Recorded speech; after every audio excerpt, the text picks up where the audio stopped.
कांग्रेस के senior leader Neelkanth Rao मुलगे जी का बर्थडे काफ़ी हर्षोल्लास और खुशियों के साथ मनाया गया, जिसमें उनके चाहने वालों ने शिरकत की थी और साथ ही साथ एक बड़ा सा केक कट करके इनका बर्थडे मनाया गया, जहां पर इस मौके पर कांग्रेस के काफ़ी सारे लीडर्स मौजूद थे और नीलकंठ राव के काफ़ी चाहने वाले भी इनके बर्थडे में शामिल थे। उनका केक कट करके उन्हें केक खिलवाकर उनकी मुबारकबाद दी और साथ ही साथ जरगी के एमएलए और केकेआरडीपी के चेयरमैन डॉक्टर अजय सिंह भी इनके बर्थडे के मौके पर मौजूद थे और साथ ही साथ जेडीएस के लीडर कृष्णा रेड्डी भी मौजूद थे उनके साथ। आइए देखते हैं गुलबर्गा न्यूज़ की ये रिपोर्ट।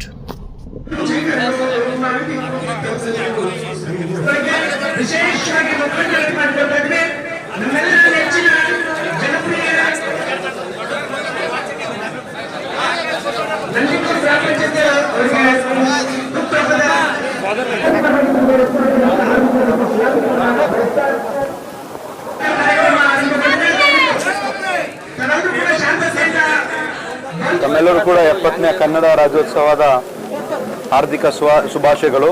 ಅದರ ಜೊತೆಯಾಗಿ ನವೆಂಬರ್ 1ನೇ ತಾರೀಕು ಅಂದರೆ ಇಡೀ ಕನ್ನಡ ರಾಜ್ಯ ಹಾಗೂ ಇಡೀ ವಿಶ್ವದಲ್ಲಿ ಎಲ್ಲರೂ ಕನ್ನಡ ರಾಜ್ಯೋತ್ಸವ ಆಚರಣೆಯನ್ನು ಮಾಡ್ತಾರೆ। ಅದರ ಜೊತೆಯಾಗಿ ಇವತ್ತು ನೀಲಕಂಠ ರಾವ್ ಮುಲ್ಗೆ ಅವರ 55ನೇ ಒಂದು ಹುಟ್ಟಹಬ್ಬ। ಅವರು ಕೂಡ ಯಾವಾಗಲೂ ಜನರ ಪರವಾಗಿ, ಜನರಿಗಾಗಿ, ಜನರಿಗೋಸ್ಕರ ಇರ್ತಕ್ಕಂಥ ಒಬ್ಬ ವ್ಯಕ್ತಿ।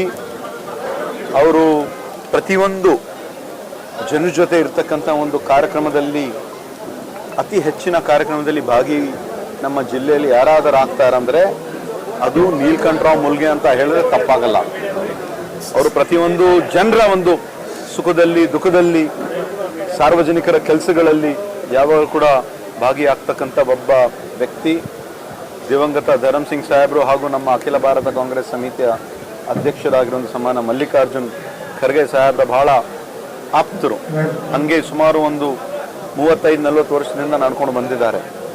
ಜನರ ಜೊತೆ ಬೆರೆತ್ಕೊಂಡು ಜನರಿಗಾಗಿ ಏನಾದರೂ ಒಂದು ಕೆಲಸ ಇದ್ದರೂ ರಾತ್ರಿ 12 ಗಂಟೆ ತನಕ ಅವ್ರು ಏನಾದರೂ ಒಂದು ಕೂಡ ಆದ್ರೂ ಕೂಡ ಅವಾಗಲೂ ಕೂಡ ಕೆಲಸ ಮಾಡ್ತಕ್ಕಂಥ ಒಂದು ಉದಾಹರಣೆ ಇದೆ।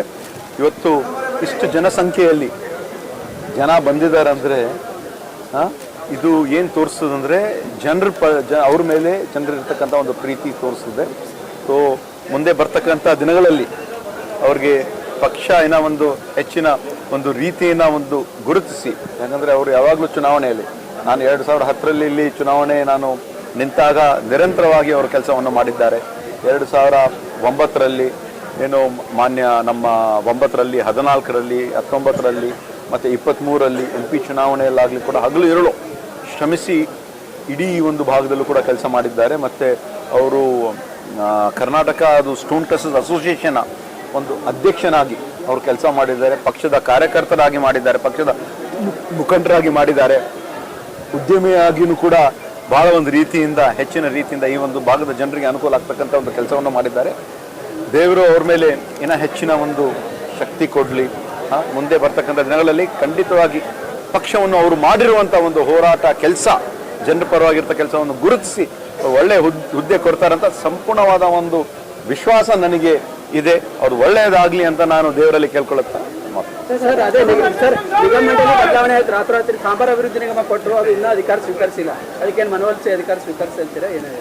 ಅಲ್ಲ, ಅವರೆಲ್ಲ ನಾವು ಮಾತಾಡಿದ್ದೀವಿ। ಇದು ಇವಾಗ ಏನಿತ್ತು ಅಂದರೆ ನಮ್ಮ ಭಾಗದ 2 ಕಣ್ಣು ಅಂದರೆ ದಿವಂಗತ ಧರಮ್ ಸಿಂಗ್ ಸಾಹೇಬರು ಒಂದು, ಮತ್ತೆ ಮಲ್ಲಿಕಾರ್ಜುನ್ ಖರ್ಗೆ ಸಾಹೇಬ್। ಮಲ್ಲಿಕಾರ್ಜುನ್ ಖರ್ಗೆ ಸಾಹೇಬ್ರಿಗೂ ಕೂಡ ಅವರು ಕೂಡ ಸ್ವಲ್ಪ ಅವ್ರಿಗೂ ಕೂಡ ಆರಾಮಿರಲಿಲ್ಲ। ಒಂದು ದಿವಸ ಹೋಗಿ ಅವ್ರಿಗೂ ಕೂಡ ನಾವು ಭೇಟಿಯಾಗಿ ಆ ಒಂದು ರೀತಿಯಿಂದ ಮುಂದೆ ಇರ್ತಕ್ಕಂಥ ಮಾಡಬೇಕು ಅಂತ ಅವ್ರು ಮಾಡ್ತೀವಿ।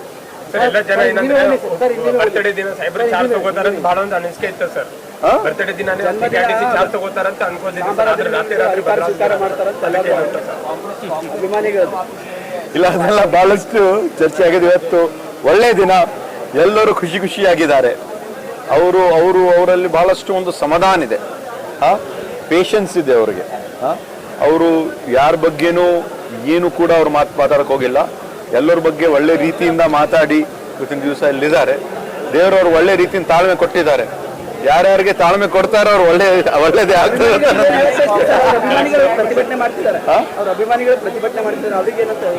ಅಲ್ಲ, ಅವ್ರ ಅಭಿಮಾನಿಗಳೆಲ್ಲ ಸ್ವಲ್ಪ ಅವ್ರಿಗೂ ಕೂಡ ನಾನು ವಿನಂತಿ ಮಾಡ್ತೀನಿ, ಒಳ್ಳೆ ದಿನ ಬರ್ತದೆ ಮುಂದೆ ಇರ್ತಕ್ಕಂಥ। ಯಾಕಂದ್ರೆ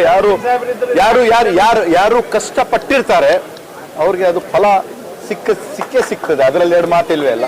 ಸ್ವಲ್ಪ ಕಾಯ್ಬೇಕಾಗ್ತದೆ ಅಷ್ಟೇ. ರಾಜಕೀಯ ಗುರುಗಳು ಇದ್ದಿದ್ರೆ ಈ ತರ ಅನ್ಯಾಯ ಅದೆಲ್ಲ ಅದ್ರ ಬಗ್ಗೆ ಇಲ್ಲೇ ಇರ್ತೀನಿ ನಾನು.